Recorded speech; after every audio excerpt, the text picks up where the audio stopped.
बड़े ही अच्छे उपाय को लेकर आई हूँ। और जो उपाय जो है वो हर कोई इंसान कर सकता है।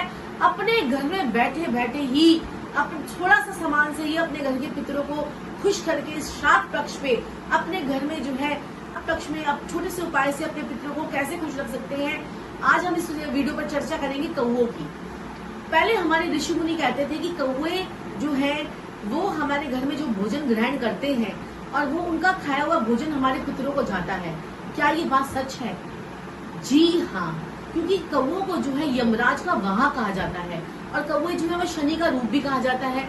तो यहाँ पर शनि के रूप के लिए अगर हम बोलते हैं कि कहते हैं कि अगर आप कौओं को भोजन देते हैं तो आपके शनिदेव तो अच्छे होते हैं और यमराज भी आपसे खुश होता है। और जो हमारे पितृ जो हमारे नर्क लोक में है या स्वर्ग लोक में है, वो जिस लोक में भी है वहां पर वो लोग तृप्त हो जाते हैं हमारे घर से आकर। आपने देखा होगा कि जब भी श्राद्ध आता है तो कौवे जो है वो घर घर आकर जो है वो भोजन खा के जाते हैं। तो कौओं का भोजन खाना जो है और हमारे घर पर आना ये शुभ ही होता है। और मैंने इस पर वीडियो भी बनाई है कि कई बार क्या करते हैं कि कौवे जो है आपको चोंच मार के चले जाए। आपको अगर कोई कौवा जो है कोई अगर आपको जो है आपका घर में कोई सामान उठाकर कहीं और से लेकर आपके घर में आ जाए तो उसका क्या क्या फल होता है वो आप मेरी उस वीडियो में भी देख सकते हैं। तो यहाँ पर हम लोग बात कर रहे हैं श्राद्ध पक्ष की और कौओं की। तो कौओं में खिलाया गया श्राद्ध पक्ष में खिलाया गया भोजन कौओं को बहुत ही शुभ फलदायक जो होता है। और आप देखेंगे कि कौवे जो है आपने देखा होगा कि ये बरगद के पेड़ के और जो है पीपल के पेड़ के जो टेटे होते हैं उनको खाते हैं, उनके फलों को खाते हैं, बरगद के और पीपल के। और इनके पेट के अंदर ही जब वो इनके टेटों को खाते हैं तो इनके पेट के अंदर ही बीज की प्रोसेसिंग होती है। इनके ये वैज्ञानिक तथ्य है, आप लोग देख सकते हैं इसको सर्च करके। उनके पेट के अंदर ही बीजों की प्रोसेसिंग होती है और जब वो बीट करते हैं जहाँ जहाँ पर बीट होती है वो प्राकृतिक रूप से वहां पर बरगद का पेड़ और पीपल का पेड़ जो है वो उग जाता है। और बरगद के पेड़ के तो गुण आपको पता ही होगा, इसको अमरता का वरदान जो है बरगद के पेड़ को प्राप्त है।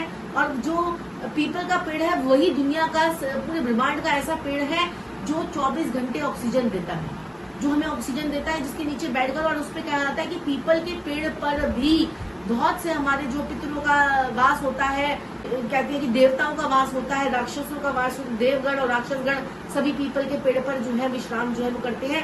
माँ लक्ष्मी का भी शनिवार को पीपल के पेड़ पर वास होता है। तो अब क्या करना है, आपने पितृ पक्ष में आपने कौवे को खाना जो है जरूर खिलाना है। अगर आपके घर में बरकत नहीं होती, अगर आपके घर में समस्याएं रहती हैं, घर में कलेश होता है, पति आपका कहना नहीं मानते हैं, या पति के कामकाज में किसी प्रकार की जो है दिक्कत परेशानी आ रही है, या पति को कोई नशों से रिलेटेड कोई भी क्वेश्चन, अगर आपकी कोई भी बीमारी है, कोई क्वेश्चन है आपका, तो आप जो है गांठिया जो पीले रंग की होती है वो आप कौओं को खिलाएंगे तो उससे आपके रास्ते खुलने शुरू हो जाएंगे। अगर आप धन से रिलेटेड कोई भी समस्या अगर आपकी आ रही है तो आपने क्या करना है, कौओं को खीर खिलानी है।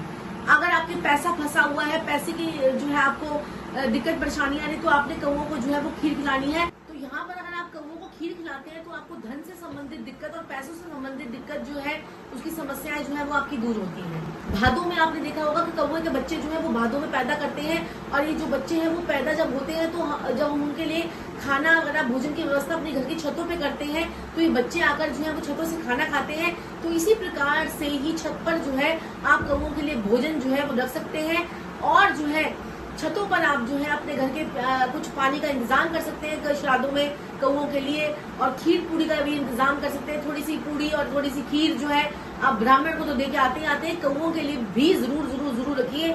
इससे आपके जो है श्राद्धों में आपको बहुत ही अच्छे रिजल्ट मिलते हैं और आपके पितृ दोष जो भी आपके स्त्री ऋण, पितृ ऋण, मातृ ऋण, भ्रातृ ऋण जो भी आपकी कुंडली में होता है उससे आपको मुक्ति के रास्ते जो है वो खुलते हैं।